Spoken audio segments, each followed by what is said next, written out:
Hello, everybody.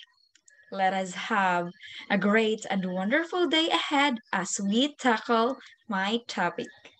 So, I am Miss Bedie Mae B. Dela Pena, and I will be working with you today.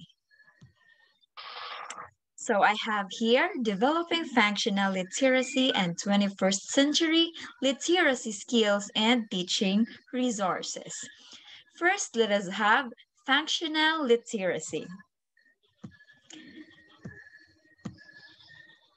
So developing functional literacy, for us to be able to develop functional literacy, let us know first what functional literacy means. What is functional literacy?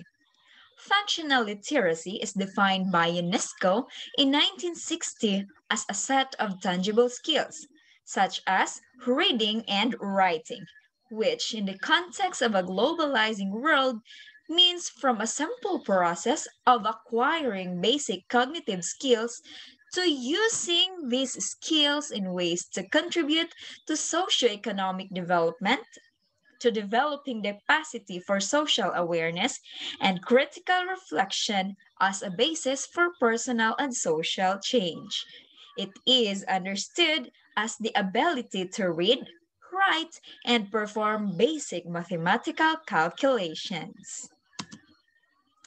It is also the ability to manage daily living and employment tasks that require reading skills beyond a basic level.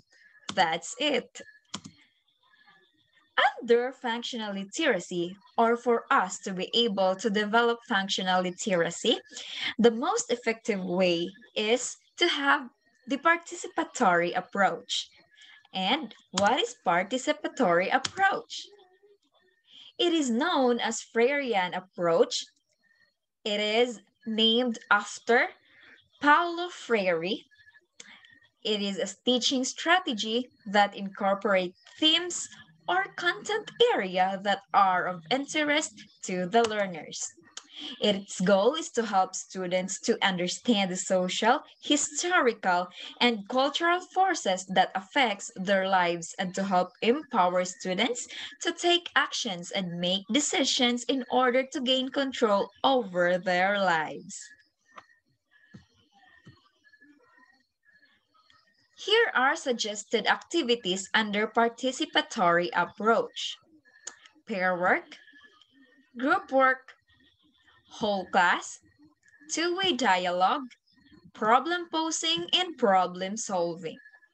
Next, we have 21st century literacy skills and teaching resources. What are these? The 21st century literacy skills and teaching resources are the following: student-led learning, collaborative activities, inquiry-based classroom, HOTS activities, and creative learning. For us to be able to know these 21st century literacy skills and teaching resources, let us understand them by one. First, we have student-led learning, or also known as cooperative learning, in which students work together in small groups to help each other learn academic contents. It is the structure of interaction designed to facilitate the accomplishment of a specific end product or goal through people working together in groups.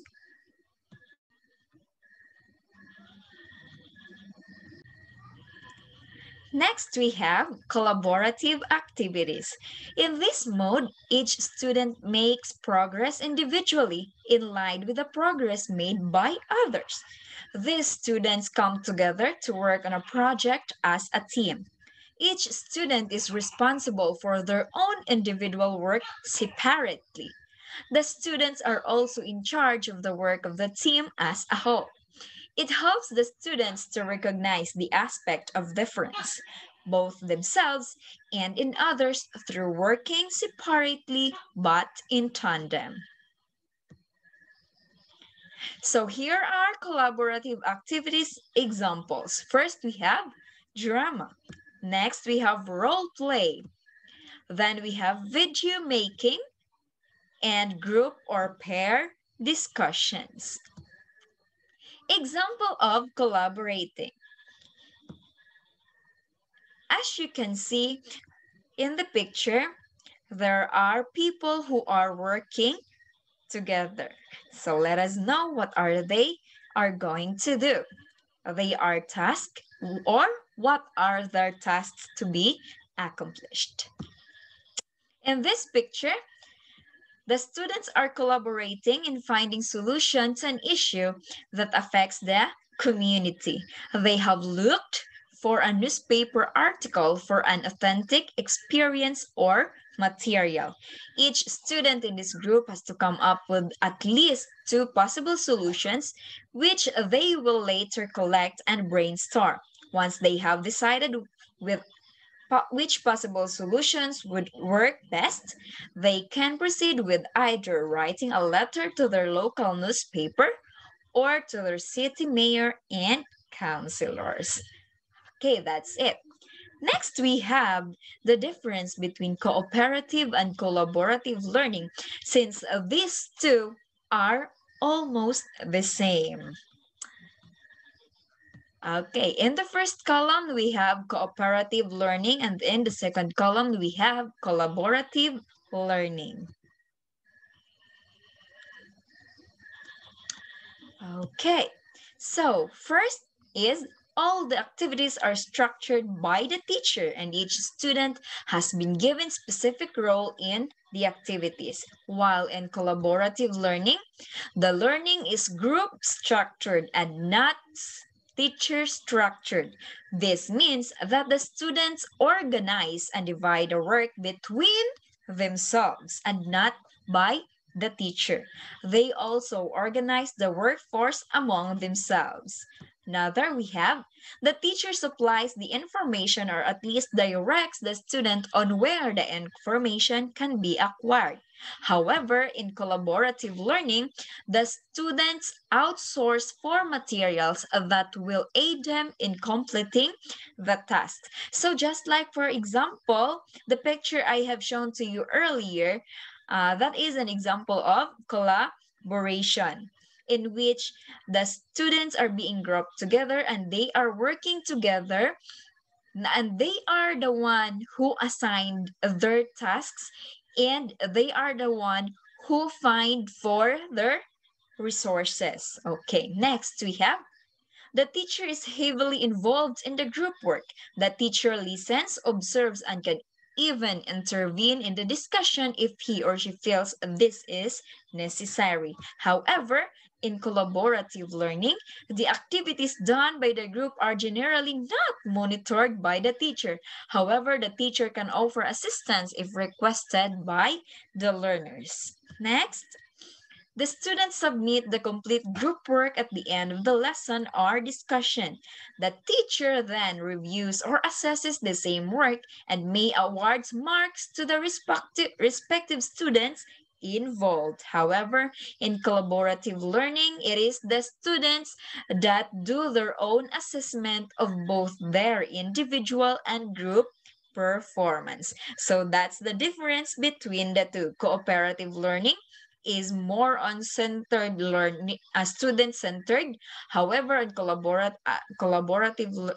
in cooperative learning, it is teacher-centered, and in collaborative learning, it is student-centered.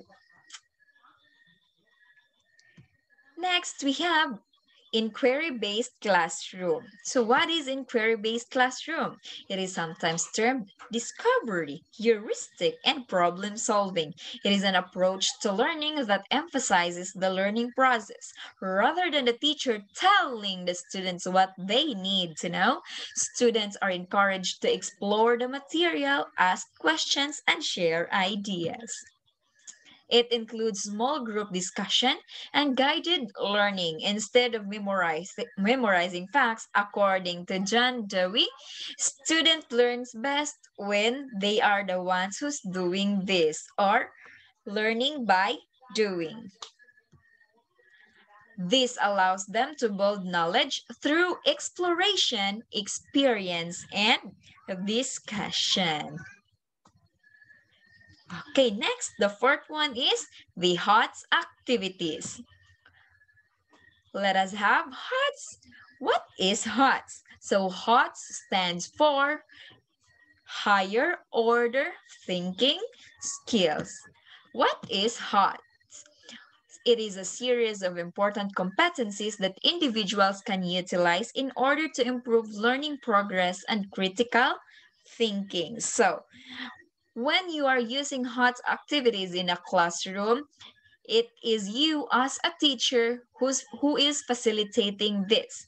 So you have to use HOTS activities in order for you to let your students progress their critical thinking skills. So here it is.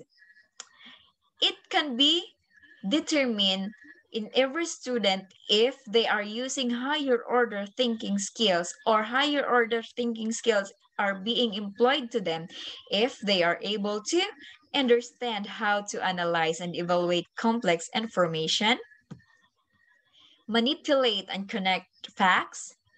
They can categorize. They also understand concepts, troubleshoot for solutions, and develop insightful reasonings. Next is we will be having activities for HUTs. Here we go. First, when you let your student draw pictures to show a particular event. When you let them make a puzzle or game about the topic. Also, gamification. The writing of biography of any of the characters. Dramatize the content. Conduct a debate about an issue. Write a different ending to the story. And we also have questions that make students think creatively and critically, or the HATS questions. So here we have, what do you think could have happened next? Do you know another instance of blah blah? What would you change in the story? What do you see as possible outcomes? How would you have handled? If you are in her situation, what are you going to do? So with that particular questions, the critical thinking skills of your students will be sharpened. Next, we have the last but not the least is the creative learning. Creative learning is the process of acquiring knowledge and abilities using creative processes.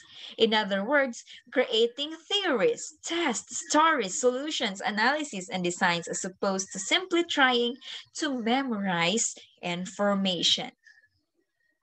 Here we have conjecture or asking learners to guess at information that is missing. Another, we have abductive reasoning or forming theories to explain observation. Another, we have hypothetical questions, questions that contain imaginary scenarios. Next, we have open-end questions, questions that allow for an unconstrained answer. Abstraction.